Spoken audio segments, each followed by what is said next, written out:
Bismillahirrahmanirrahim. Assalamualaikum warahmatullahi wabarakatuh. Tabi pun hamdan wa syukronillah, salatan wa salaman ala rasulillah wa man tabi'ahu min ahli sunnah wal jamaah.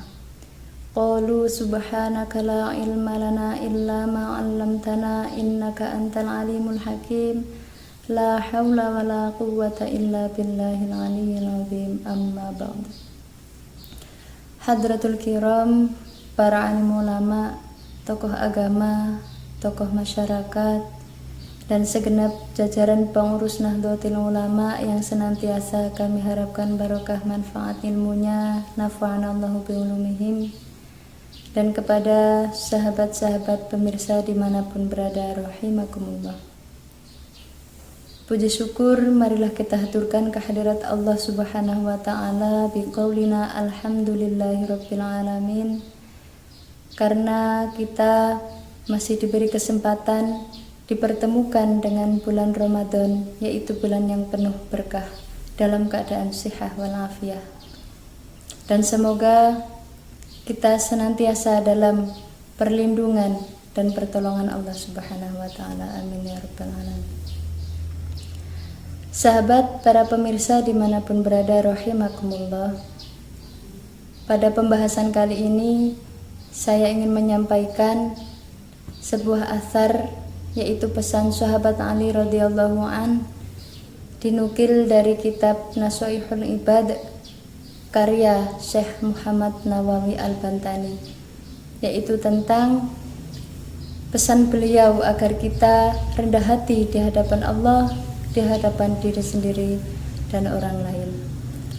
Bismillahirrahmanirrahim. An aliin radhiyallahu an wa karrama wajhah, kun indallahi khairan nas wa kun indan nafsi syarran nas.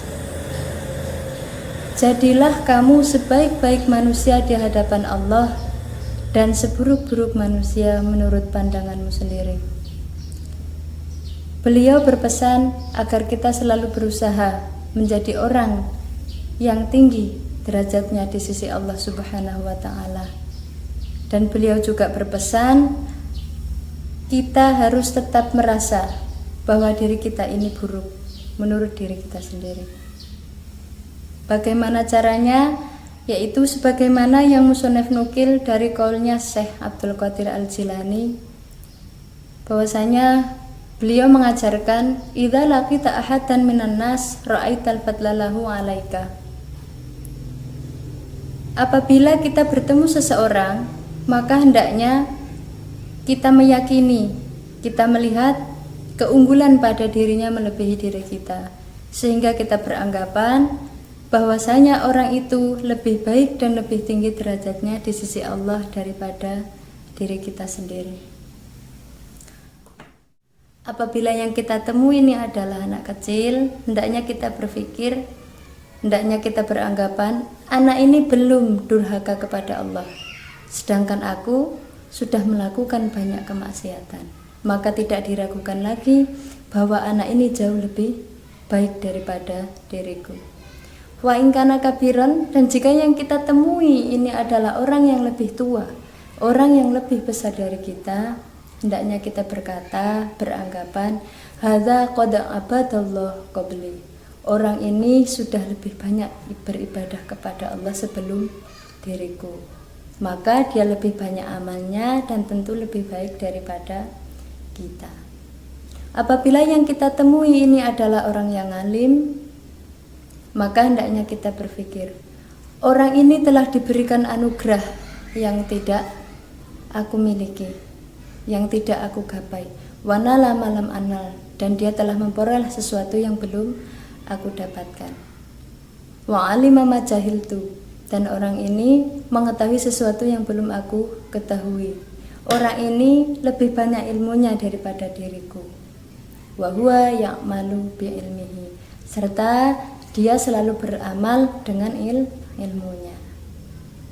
Wa in kana jahilan, dan apabila yang kita temui ini adalah orang yang bodoh, hendaknya kita tetap berpikir positif bahwa dia itu lebih unggul daripada kita, Bagaimana? Hadza asallahu bijahlin wa ana asaituhu biilmin. Orang ini durhaka kepada Allah karena kebodohannya, karena dia tidak tahu kalau ini adalah kemaksiatan. Sedangkan aku asaituhu telah bermaksiat kepada Allah, sedangkan aku tahu kalau ini adalah maksiat, sedangkan aku tahu konsekuensinya kemaksiatan ini. Wala adri bima yuhtamu li au bima yuhtamu lahu. Dan aku tidak tahu bagaimana nanti akhir hidupku dan akhir hidupnya. Wa in kana kafiron, dan apabila yang kita temui ini adalah orang yang kafir, hendaknya kita tetap berpikir positif juga, yaitu la adri asa ayuslima fayuhtamalahu bi khairil amal. Bisa jadi orang ini nanti masuk Islam dan mengakhiri hidupnya dengan amal yang bagus. Wa asa an akhura fayuhtamali bisuil amal. Dan bisa jadi aku menjadi kufur dan mengakhiri hidupku dengan amal yang buruk. Sahabat pemirsa dimanapun berada, rahimakumullah.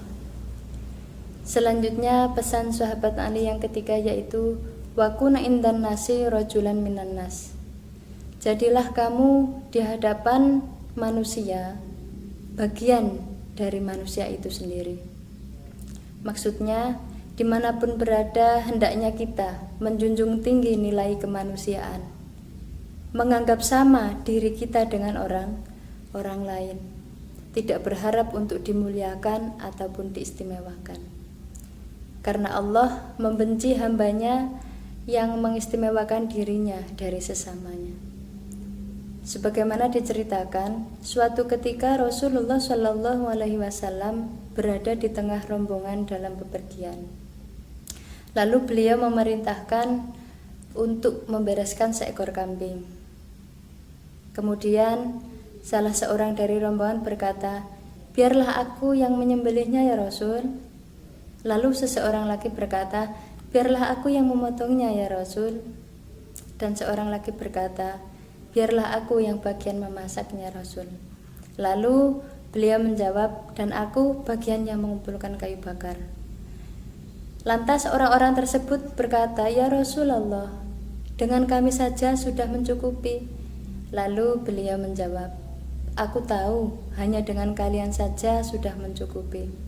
Akan tetapi aku tidak suka diistimewakan, karena Allah membenci hambanya yang mengistimewakan dirinya dari para sahabat-sahabatnya. Kemudian Rasul berdiri untuk mencari kayu bakar. Sahabat dimanapun berada, dari 3 pesan tersebut kita dapat mengambil pelajaran. Hendaknya dalam kehidupan sehari-hari kita selalu berusaha menjadi orang yang tinggi derajatnya di sisi Allah, serta selalu berhusnudzon dan tawadhu kepada sesama makhluk.